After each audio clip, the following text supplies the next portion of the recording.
works. By R. H. Jarrett.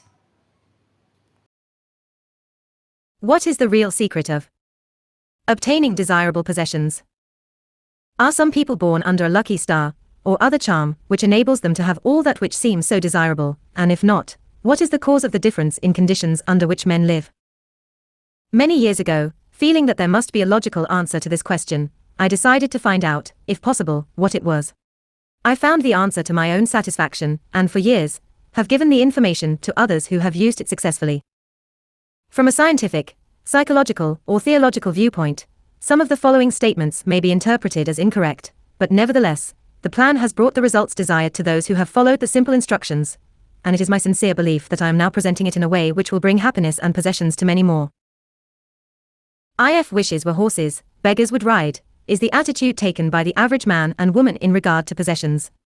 They are not aware of a power so near that it is overlooked, so simple in operation that it is difficult to conceive, and so sure in results that it is not made use of consciously, or recognized as the cause of failure or success. I wish that were mine, is the outburst of Jimmy, the office boy, as a new red roadster goes by, and Florence, the telephone operator, expresses the same thought regarding a ring in the jeweller's window, while poor old Jones, the bookkeeper, during the Sunday stroll, replies to his wife, "Yes, dear, it would be nice to have a home like that, but it is out of the question. We will have to continue to rent." Landham, the salesman, protests that he does all the work, gets the short end of the money, and will someday quit his job and find a real one, and President Bondum, in his private sanctorum, voices a bitter tirade against the annual attack of hay fever. At home it is much the same. Last evening, father declared that daughter Mabel was headed straight for disaster, and today, mother's allowance problem and other trying affairs fade into insignificance, as she exclaims, "This is the last straw. Robert's school teacher wants to see me this afternoon. His reports are terrible, I know, but I'm late for bridge now. She'll have to wait until tomorrow." So goes the endless stream of expressions like these from millions of people in all classes, who give no thought to what they really want, and who are getting all they are entitled to or expect. If you are one of these millions of thoughtless talkers or wishers, and would like a decided change from your present condition, you can have it, but first of all you must know what you want, and this is no easy task. When you can train your objective mind, the mind you use every day, to decide definitely upon the things or conditions you desire, you will have taken your first big step in accomplishing or securing what you know you want. To get what you want is no more mysterious or uncertain than the radio waves all around you. Tune in correctly and you get a perfect result, but to do this, it is, of course, necessary to know something of your equipment and have a plan of operation. You have within you a mighty power, anxious and willing to serve you, a power capable of giving you that which you earnestly desire. This power is described by Thompson J. Hudson, Ph.D., LL.D., author of The Law of Psychic. It works by R. H. Jarrett, 1926. 1. Phenomena as your subjective mind. Other learned writers use different names and terms, but all agree that it is omnipotent. Therefore, I call this power Emmanuel, God in us. Regardless of the name of this great power, or the conscious admission of a God, the power is capable and willing to carry to a complete and perfect conclusion every earnest desire of your objective mind, but you must be really in earnest about what you want. Occasional wishing or half-hearted wanting does not form a perfect connection or communication with your omnipotent power. You must be in earnest, sincerely and truthfully desiring certain conditions or things, mental, physical or spiritual. Your objective mind and will are so vacillating that you usually only wish for things and the wonderful, capable power within you does not function. Most wishes are simply vocal expressions. Jimmy, the office boy, gave no thought of possessing the red roadster. Landham, the salesman, was not thinking of any other job, or even thinking at all. President Bondum knew he had hay fever and was expecting it. Father's business was quite likely successful, and mother no doubt brought home first prize from the bridge party that day, but they had no fixed idea of what they really wanted their children to accomplish and were actually helping to bring about the unhappy conditions which existed. If you are in earnest about changing your present condition, here is a concise, definite, resultful plan, with rules, explanations and suggestions. The plan. Write down on paper in order of their importance the things and conditions you really want. Do not be afraid of wanting too much. Go the limit in writing down your wants. Change the list daily, adding to or taking from it, until you have it about right. Do not be discouraged on account of changes, as this is natural. There will always be changes and additions with accomplishments and increasing desires. 3 positive rules of accomplishment. 1. Read the list of what you want. 3 times each day, morning, noon and night. 2. Think of what you want as often as possible.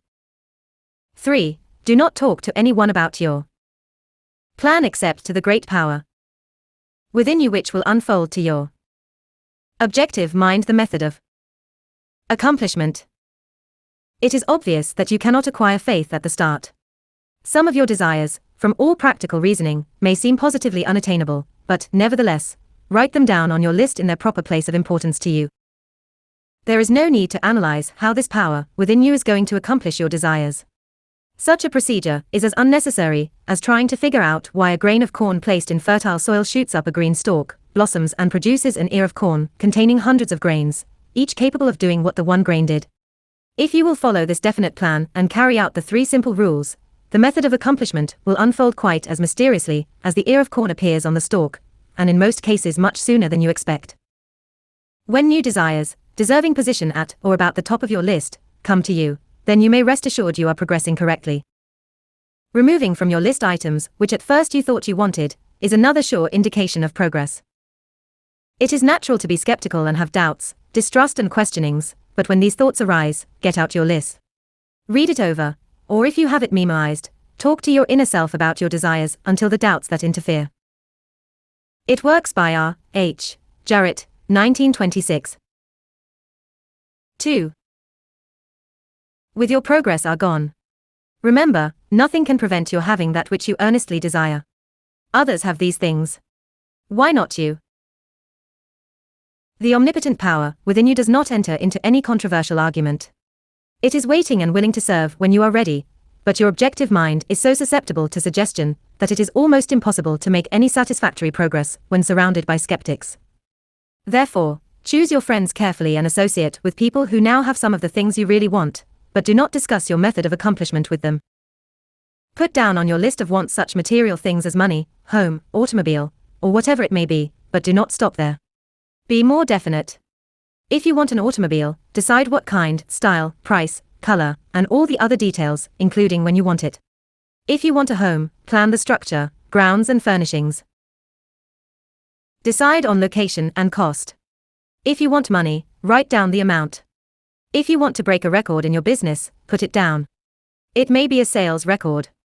If so, write out the total, the date required, then the number of items you must sell to make it. Also list your prospects, and put after each name the sum expected.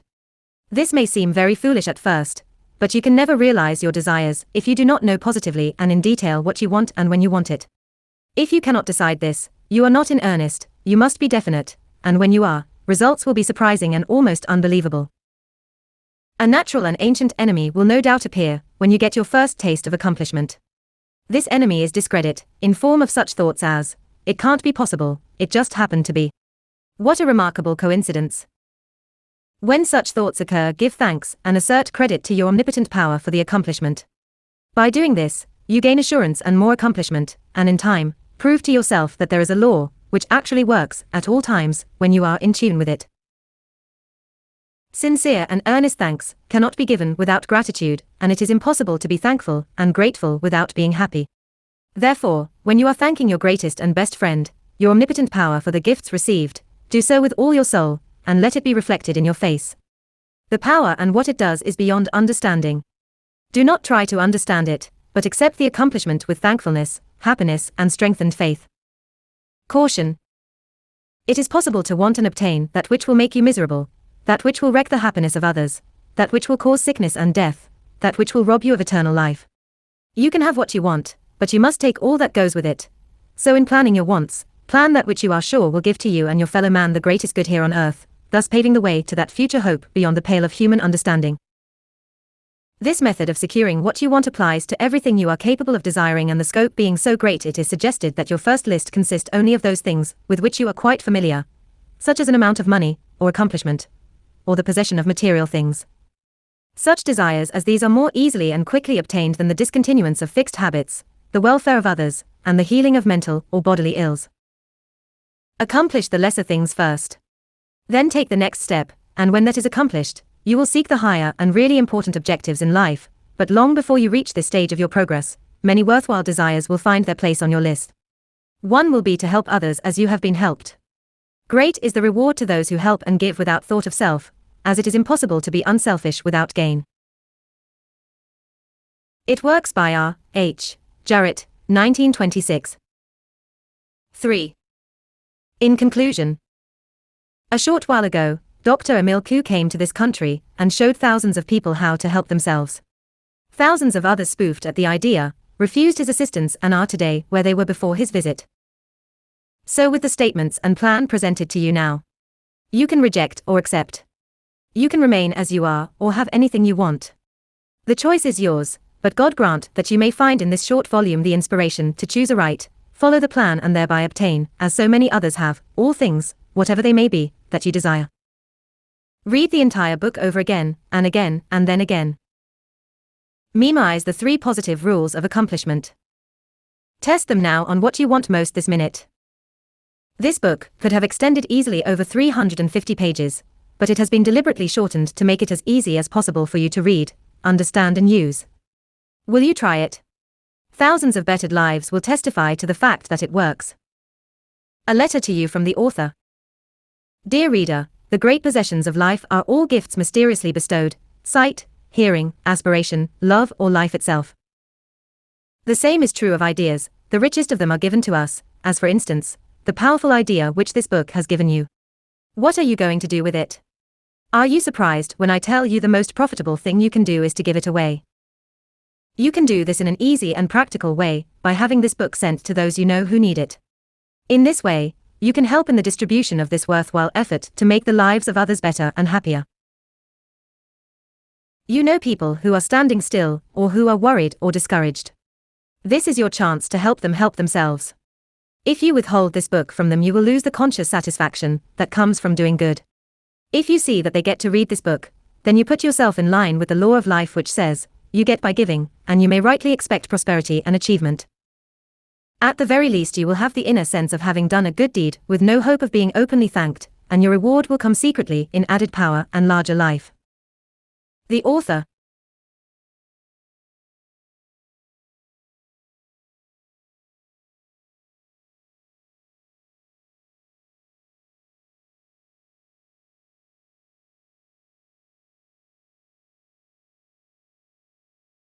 For more such books, do subscribe, like, and share. Bye bye.